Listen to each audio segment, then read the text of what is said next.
2002 அது வந்ததுக்கு அப்புறம் அடுத்து ஒரு 10 வருஷம் கரெக்டா 2013 ஹார்ட் பம்பிங் கீழே வந்துச்சு. அது கூட செக் பண்ணும்போது எனக்கு வந்து என்ன ப்ராப்ளம் இருந்ததுன்னா இது டயபெட்டிக் வந்துருச்சு. டயபெட்டிக்கும் பிளஸ் HbA1c 15.5. எனக்கு தெரியல, எனக்கு சுகர் இருக்குன்னே தெரியல. உடம்புல அவ்வளோ ஹெல்த்தியா வச்சிருந்தேன். Basically agriculture family. நான் மம்படி பிடிச்சி வெட்டியிருக்கேன். தோட்டத்தில் வந்து நிறைய வேலை பார்த்துருக்கேன் சின்ன வயசுல. அதனால அதெல்லாம் இருந்ததுனால ஓரளவுக்கு தப்பிச்சேன். 2013 அந்த ப்ராப்ளம் வந்தது. இதுக்கு இடையில வந்து நான் ட்ரை பண்ணாத மருந்தே கிடையாது. நிறைய ட்ரை பண்ணியிருக்கேன். நான் மலேசியா போயிருக்கேன். மலேசியாவில் வந்து ஒரு மண் குளியல் வந்து கிட்டத்தட்ட வந்து நிறைய செலவு பண்ணி அந்த இடத்துலயே தங்கி இருந்து மண் குளியல் எடுத்தேன். அப்புறம் வந்துட்டு ஒரு 6 மாசம் நல்லா இருந்த மாதிரி இருந்தது. அப்புறம் ப்ராப்ளம் ஆயிடுச்சு. திரும்ப வந்து சைனாவுக்கு ஷங்காய்க்கு போனேன். ஷங்காயில போய் ட்ரீட்மெண்ட் வந்து சைனீஸ் ட்ரீட்மெண்ட் எடுத்தேன். அங்க போய் நல்லா இருந்தது. வெளியில அந்த ஏர்போர்ட் வரும்போது எனக்கு நடக்க முடியாது, பயங்கர வலி இருக்கும் ஆர்த்தரைட்டிஸ்னால. அதெல்லாம் சொல்லவே முடியாது. ஆர்த்தரைட்டிஸ் வந்தவங்களுக்கு மட்டும் தான் தெரியும் அது எவ்வளவு கஷ்டம்ட்டு. பாத்ரூம் போறதுக்கு எனக்கு தூக்கிட்டு போயிருக்காங்க. அந்த மாதிரி நிறைய நாள் லைஃப்ல இருந்துட்டேன். பெட்டை விட்டு எந்திரிக்க முடியாது. ஒரு அவசரம் யூரின் போனா எந்திரிக்க முடியாது. அவ்வளவு கஷ்டமான ஒரு கொடுமையான ஒரு வியாதி. அதுக்கு வந்து அங்கெல்லாம் போய் ட்ரீட்மெண்ட் எடுத்திருக்கேன். இது வந்து இதுக்கு ஏதாவது தீர்வு கிடைக்காதா அப்படின்னு சொல்லிட்டு நான் ரொம்ப டிசிப்ளின் இதுல ரொம்ப கரெக்டா இருப்பேன். இது எடுக்கக்கூடாதுன்னா இது எடுக்கக்கூடாது, அதுல ஒண்ணு நான் காம்ப்ரமைஸே பண்ணிக்க மாட்டேன். அதுல ரெடியா இருந்தேன். எனக்கு வந்து இந்த விஷயம் வந்து பாலகிருஷ்ணன் சார் வந்து எனக்கு ரொம்ப குடும்ப நண்பர். அவர் வந்து சொன்னாரு, நான் நிறைய மருந்து எடுத்ததுனால ஒரு மாதிரி சலிச்சு போயிட்டேன். எனக்கு வந்து இதெல்லாம் தெரியுமா, எந்த வகையில ஒர்க் அவுட் பண்ணுது, அதை சர்ச் பண்ணி கூட பாக்குறது கூட மனசு வரல. நம்ம இருக்கிறதுல எப்படியே போயிடுவோம். நம்ம கொஞ்சம் சில ஹெர்பல் மெடிசன் எடுத்துட்டு இருந்தேன். லைஃப் அப்படியே போயிட்டு இருக்கு, போயிடலாம் அப்படின்னு நினைச்சிட்டு இருந்தேன். கடைசியில வந்து சார் வந்து ஒரு 3-4 மாசம் இல்ல 5 மாசம் மேல ட்ரை பண்ணிட்டே இருந்தாங்க. கடைசியில முப்பு வந்து சொல்லிட்டு இருந்தாங்க, தெய்வீகம் தெய்வீகம்னு சொல்லிட்டே இருந்தார் சார். நம்ம புதுக்கோட்டையில உள்ள சார் சொல்லிட்டு இருந்தாங்க. எனக்கு கிடைச்சது வந்து முப்பு தெய்வீகமா தான் கிடைச்சிச்சு. முப்பு வந்து எனக்கு தெய்வீகமா தான் கிடைச்சிச்சு.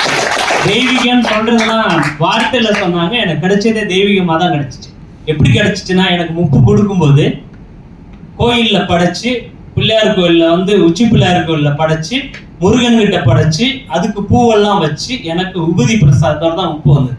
இது என்னைக்கு வந்ததுன்னா ஜனவரி மாசம் 21ஆம் தேதி வந்தது.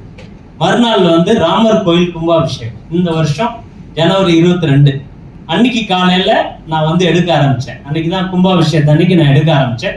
எடுக்கும் போதெல்லாம் வந்து அவ்வளவு நம்பிக்கை எல்லாம் இல்லை. நான் நிறைய ட்ரை பண்ணிட்டேன், எவ்வளவு ட்ரை பண்ணிட்டேன், நம்பிக்கை எல்லாம் இல்லை. சரி, பாலகிருஷ்ணன் சார் சொல்லியிருக்காரு, ஒரு நம்பிக்கையோட செய்வோம், அதுல எந்த மெடிசனையும் நம்ம குறை சொல்லக்கூடாது அப்படின்னு சொல்லிட்டு நான் மருந்து எடுத்தேன். சொன்னதை கரெக்டா செய்வேன். எந்த மருந்து கொடுத்தாலும் அதுல வந்து ஒரு நாள் கூட, இன்னைக்கு வரைக்கும் நான் ஒரு நாள் கூட ஒரு வேலை கூட எதையுமே மிஸ் பண்ணதில்லை. இந்த தேதி வரைக்கும் கரெக்டா என்ன வேலை இருந்தாலும் அதை கரெக்டா அந்த டைமுக்கு கரெக்டா செஞ்சிருக்கேன். அப்போ வந்து என்ன ஆச்சுன்னா, ஜனவரி 22 பிப்ரவரி 12 எனக்கு வந்து எனக்கு இருக்கிற problem, major problem arthritis, heart problem, diabetic, இப்போ ஒரு பிரச்சனை புதுசா சேர்ந்துருக்கு. ஸோ அது வந்து அந்த பிப்ரவரி மாசம் 12ஆம் தேதி அன்னைக்கு எனக்கு பயங்கர லோ சுகர் வந்துருச்சு. ரொம்ப கஷ்டப்பட்டேன்.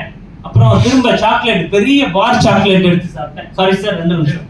ஒரு பார் சாக்லேட்டே எடுத்து சாப்பிட்டேன். நார்மலா ஒரு பெருக்கு சாப்பிட்டாலே என்னோட சுகர் வந்து 180 போயிடும் லோ சுகர்ல இருந்து. அன்னைக்கு வந்து பெரிய பார் சாப்பிட்டா சுகர் ஏறவே. எடுத்து செக் பண்ணா 77 தான் இருக்கு. ஐயோ, இது வெறும் 77 தான் இருக்கு அப்படின்னு சொல்லிட்டு மறுநாள்ல இருந்து சுகர் டேப்லெட்டை நிப்பாட்டிட்டேன். பாலகிருஷ்ணன் சார் கூப்பிட்டேன், சார் லோ சுகர் ஆகுது, நான் நிப்பாட்டலாம்னு நினைக்கிறேன், தாராளமா நிப்பாட்டுங்க அப்படின்னா. அன்னையில இருந்து தூக்கி போட்டாச்சு. சுகர் டேப்லெட் சாப்பிடல. என்னோட சுகர் ரிவர்ஸ் ஆயிடுச்சு. நிறைய பேர் நம்ப மாட்டாங்க. இங்க நிறைய பேர் வந்திருக்கிறவங்களுக்கு வந்து இப்ப சார் சொன்னாங்க, மதிவானன் சார் சொன்னாங்க, இந்த ஹனி க்ளோ சாப்பிடுங்க, நீங்க எல்லாம் பண்ணணும்னு சொல்லிட்டு. நீங்க எடுத்தாதான் மற்றவங்களுக்கே சொல்ல முடியும்.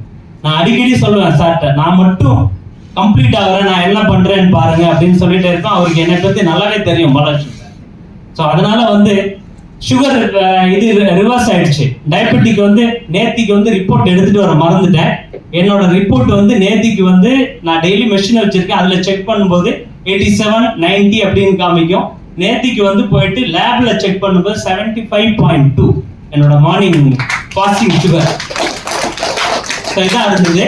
இதுல என்ன பெரிய விஷயம்னா, என்னோட ஆர்த்ரைட்டிஸ் ஒரு லாஸ்ட் ஒரு 25 நாள் இருக்கும் சார்கிட்ட பேசும்போது.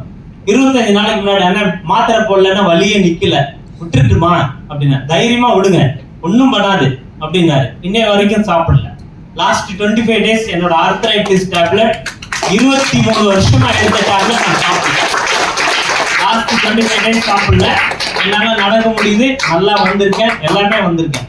ஸோ இன்னொரு ப்ராப்ளமும் வந்திருக்கு, அதுவும் சீக்கிரமா குணமாகும் நம்பிக்கையோட தான் சாப்பிட்டுட்டு இருக்கேன். அதோட இது வந்து தெரிஞ்சிருச்சு, என்னோட கிட்னியோட நிறைய 20 வருஷத்துல நிறைய எடுத்த மெடிசனோட எஃபெக்ட்.